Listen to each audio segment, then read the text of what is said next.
Should I build a studio at home? There's pros and cons to this. Now, me personally, I don't have a studio at home, and what that does for me is it gives me that work home life separation. I just have laptop at home, little interface, and I do little bits that every now and then I need to do, but nothing that's something that I would do here. So everything's done when I get to the studio, and what that does achieve is it achieves that kind of home life, work life. Because as producers, as engineers, we all know we can literally, if we had our own way, we could go to a studio, sit in a studio, and not leave there for a couple of weeks, ordering food, and it's we love what we do, so we want to be in these sorts of places constantly. When you've got a family, though, I personally, where I've got family, I have that family work, and I have that balance between. It is highly beneficial to have a home studio, especially as producers, because you don't have that the creativity doesn't just instantly come. You don't just go to the studio, sit in the studio and go, right, I am now creative. It doesn't work like that all the time. So sometimes the creativity comes at a moment's notice, and you can literally jump straight in the studio, get something creative down. You can get really buzzed for it and get straight in there. If you've got to travel to a studio, you don't quite get that. You got the other thing with regards to cost.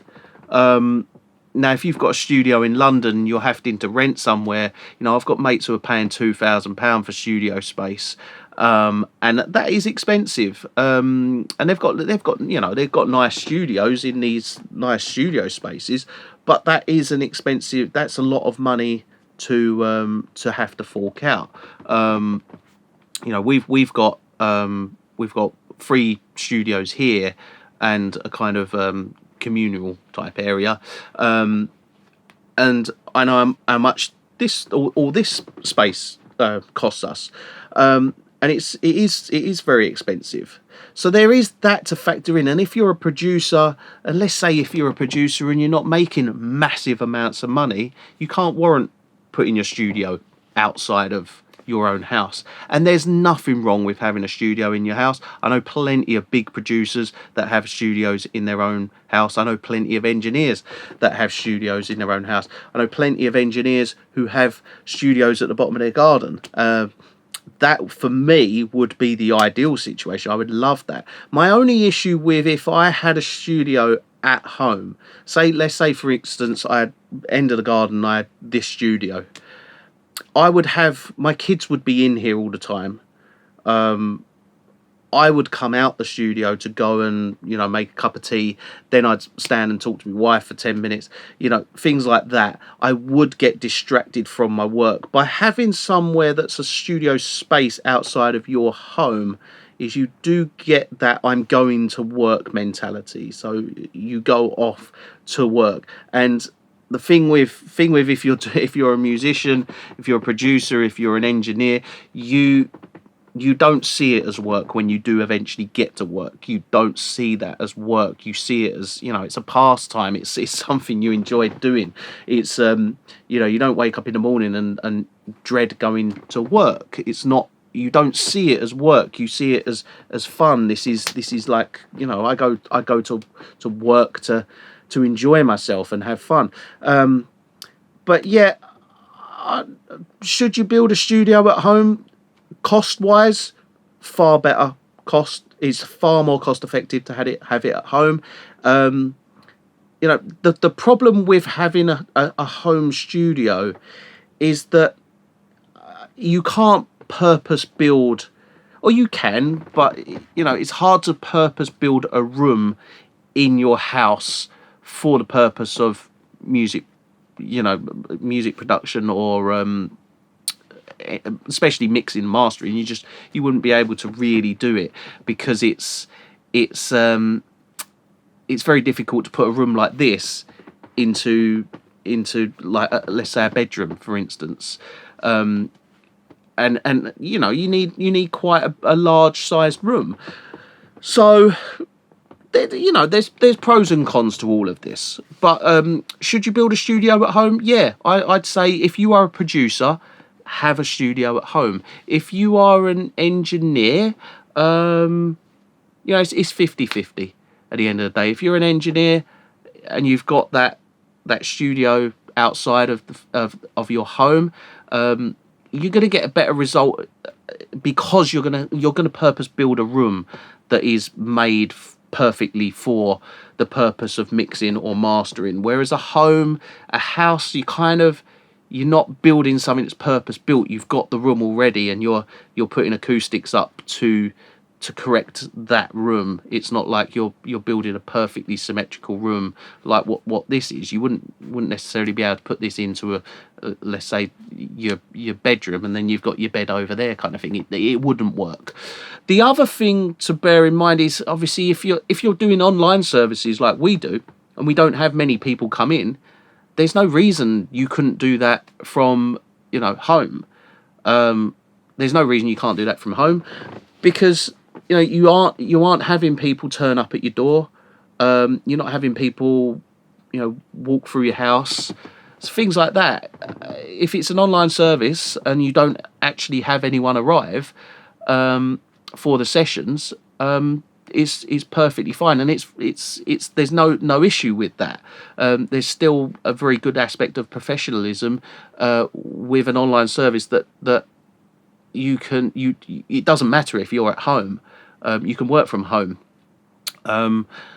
If you've got people coming in, for instance, you know, let's say you've got a major label coming in, it will look a lot better if they're going to a purpose-built premises rather than, you know, let's face it, if a major label walked into your mastering studio and you had a bed at the back because it's your bedroom, they wouldn't, you know, there's a certain level of, like, they would look at that and go, right, okay, this isn't for us, because no matter how good it is, that bed is having an effect on acoustics, and you know it is ultimately someone's bedroom. There's a little bit less professionalism about it, whereas a purpose-built room, they walk into that, there's a lot more professionalism about that. So these are all little things to bear in mind. But yeah, to answer the question, should I build a studio at home? If you're a producer, 100% yes. You want to have a studio at home. That is the best place for your studio. You get that work home life balance when you have somewhere you have to go to do your work. But as a producer, you're not always creative, so when you get there, it's not going to be as you're not going to be as creative as and when you directly get there. So yeah, I mean, yes, I would say there's no problem with building a studio at home, but if you're having people attend your sessions, like if you've got vocalists coming in and stuff, it's not too bad that they come to your house. I mean, here's one example. I had a friend who was on Facebook, and basically he was recording vocalists, and he was working with what he had, and you're only going to this scenario, you're only going to attract a certain type of vocalist.